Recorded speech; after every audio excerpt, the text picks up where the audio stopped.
más incendiaria, como dice el GC de Daniela Alcaíno, donde se refiere, y Michael lo estaba leyendo, al episodio con Cecilia Pérez.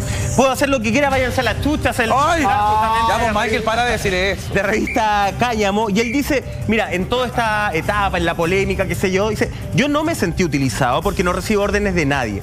Hay una frase que me gusta mucho de mi suegra, que en paz descanse, dice Daniel, que decía, no te involucres en pensamientos ajenos. Y la trato de ocupar siempre y salgo de ahí, no abro esa puerta, porque si no, no podría hacer humor si estáis pensando en que cada palabra puede hacer daño, porque ese no es mi objetivo. Lo que yo busco es hacer reír a la gente diciendo cosas que a la gente le queden en la cabeza, que no lo hagan pensar. Es que yo soy medio religioso para mí, porque para mí el poder de la palabra no se cambia por nada. Y me parece interesante este punto que él dice. Le muestro, refiriéndose a Cecilia Pérez, le muestro cuando su candidato, el que va a ser presidente, sacó una radio Kioto y le dijo barbaridades de otra mujer, refiriéndose al episodio de Belín Matei, donde la basurió y trapeó el piso con ella y nadie dijo nada. Eso sí que eran insultos, pues, compadre. Esa era violencia. Lo mío es humor y por suerte aún no han matado a nadie por decirle que es feo al otro e increíblemente a eso le temen más. Parte de las reflexiones. Mi querida Ale, tus reflexiones.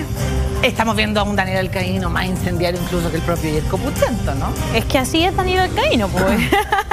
Aquí estamos viendo a la persona. Hay una entrevista a no un personaje, ¿cachai? Y él se refiere mucho, habla mucho sobre esta situación de cómo a él le quieren endilgar al personaje, las cosas que dice el personaje como provocador.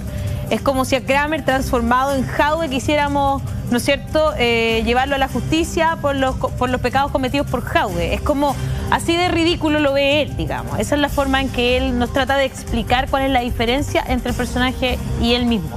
¿Y tú estás de acuerdo con la actitud?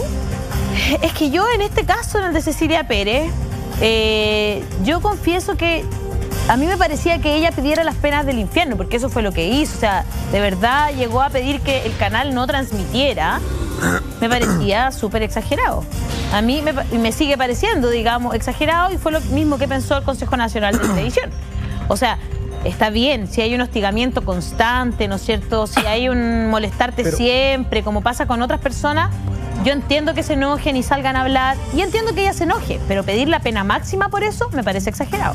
Roberto, querías plantear. Tengo una duda.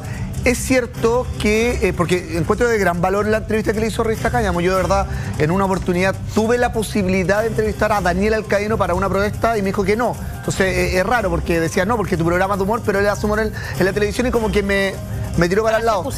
Para CQC en una protesta. Sí, de hecho habla en contra de CQC, sí, un par de cosas. En una protesta y no quiso dar su opinión, y de verdad que era un tema que nosotros íbamos serio. ¿Es cierto que la pre-entrevista se la mandaron a López y después hace la entrevista a Daniel Alcaíno? ¿No? ¿O no? Pero no habla de eso, ¿ah? Pregunto porque no sabría. No. Hablaron súper en serio. Yo quiero felicitar a la gente de Cáñamo porque no es menor. Está súper buena la entrevista. Escuché claramente a Michael y de verdad dice cosas. Pablo Erazo, le mando un saludo. Pablito Erazo. Sí, qué grande, Pablito. Con respecto a lo que dice Roberto, habla de Jorge López. Dice que él se transforma, que el personaje de Yerko Puchento se transforma en Jorge López en el escenario.